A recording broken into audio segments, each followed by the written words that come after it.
Alright guys, welcome back to our 5th episode on how to fly a helicopter in a sim. Today we are going to look at the touchdown, which simply means putting the aircraft out of the hover safely back onto the ground. We can make this quick. If you are already proficient in keeping the aircraft in a stable hover, there should be no problem in setting it down. What we want, of course, is setting the aircraft down gently without any forward, lateral or aft movement. Now you can do something that is called a run-on landing, which means that you still have forward movement in the aircraft. However, avoid any lateral movement or the helicopter might tip over to one side, which is called a dynamic rollover. Now I'm going to show you what we shouldn't do.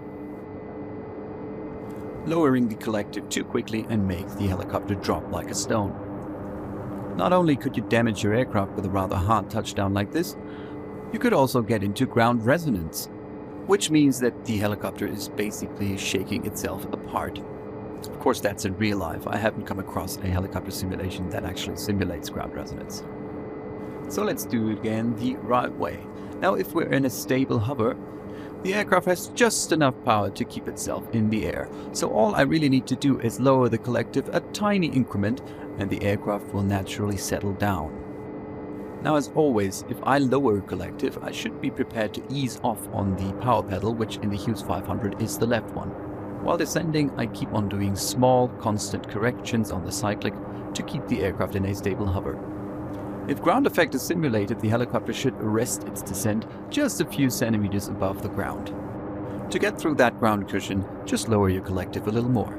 Now we should feel for the ground with the left skid in our case, which hangs a little bit low due to an effect called translating tendency.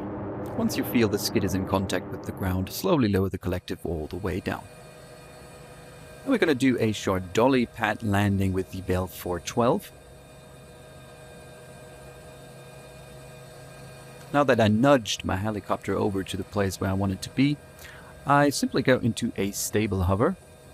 Then I lower the collective just a little bit, ease off on the left pedal, and make small cyclic control inputs to avoid any aft, lateral, or forward movement.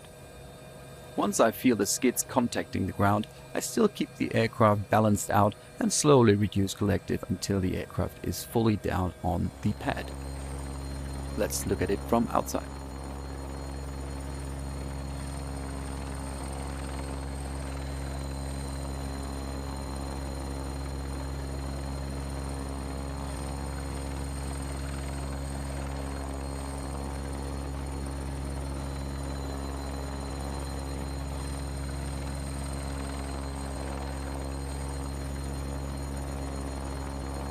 Again, the left skid makes contact with the dolly pad first, and then the rest follows.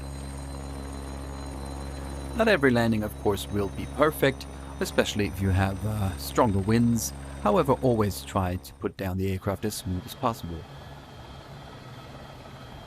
Now, last example, we're in the AS-50, which is rather hard to set down gently. And this not only goes for the Dreamfoil version of the aircraft, it also is true for the real aircraft. Especially older versions with low skids can get rather hard to control between the hover and the touchdown. That's probably the reason why they called it a squirrel. Again, I'm trying to hold a steady hover and then lower the collective just a tiny bit so the aircraft will descend.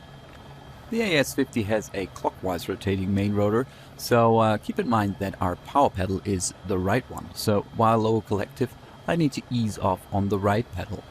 Also, translating tendency will have the helicopter in a right skid low position in hover, so I feel for the ground with the right skid. Let's look at it from outside. Now the AS-350 is very responsive on the cyclic, just like the real thing, so I'd recommend for you to use full-size controls or dial down on the saturation of your controls to have a little fun with it. Don't over-control, only do these control inputs that you really need. Other than that, keep the cyclic still. So that's it for today. I hope you enjoyed it. I hope you learned something. If you did, give me a thumbs up and subscribe for more helicopter simulation related content, and I'll see you around.